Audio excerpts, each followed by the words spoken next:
এই যে এখন দেবব্রতদা একটা বড় সাইজের কাঁঠাল একটা ইউনিক পদ্ধতিতে কাটবে, সেটা দেখাই আপনাদেরকে। পুরো টেকনিকটা আলাদা, যেখানে একটুও হাত দিতে লাগবে না, আটাটাটা। আর এই কাঁঠালটা সেদিকে পড়ে গিয়ে গাছ থেকে পুরো কাপ ঢুকে গেছিল, একটা ভাঙা কাপ। এই দেখুন কাটছে, আগে ওদিক দিয়ে গোড়াটা কেটে নিল না।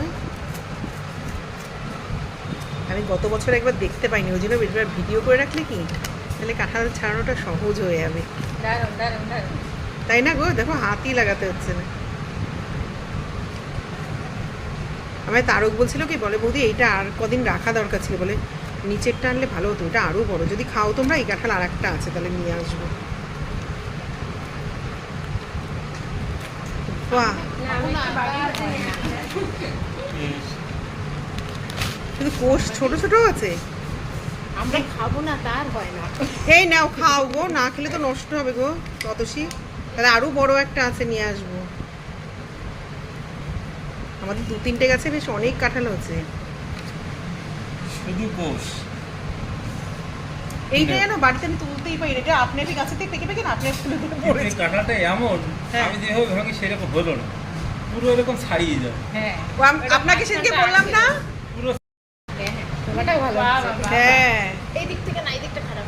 ওই খারাপ না, কি হচ্ছে জানো, ওই কাপ একটা নিচে ছিল, আর কাপের মধ্যে গিয়ে কাঁঠালটা পড়েছে।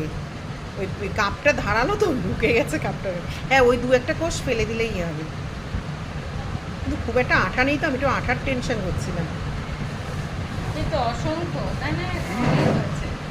অসংখ্য কোষ। করতে করতে কিন্তু অনেক না, ওই বড় বড় যে গোল গোল টাইপের হয়, ওটাও একটা কেটে রেখেছি। ওই গাছেরটাই বেশি আনবো। খাজা আছে। ওইটাই তো জানি না কোন গাছেরটা খাওয়া যায়। আমি বলেছি এই ছাড়া দিয়ে আনতে হ্যাঁ দেবব্রতদা, আগের দিন আপনি যে খাজা কাঁঠালটা নিয়েছিলেন, হ্যাঁ, দেবব্রতদারটা হেভি সুন্দর। আমি আজকে সকালে একটা খেয়েছি, অপূর্ব। আরে প্লাস্টিকটা আনতে ভুলে গেছি গো আমি। বিপাশাদির উপরে চামচ থাকে না, চামচ নিয়ে এসে নিয়ে না। হ্যাঁ, চামচ নিয়ে আসলে বেশি ভালো হতো। দেখি আমি প্লেট এনে কটা নিয়ে দেখি। নিচে করেন, নিচে করেন। এবার এখানে হ্যাঁ।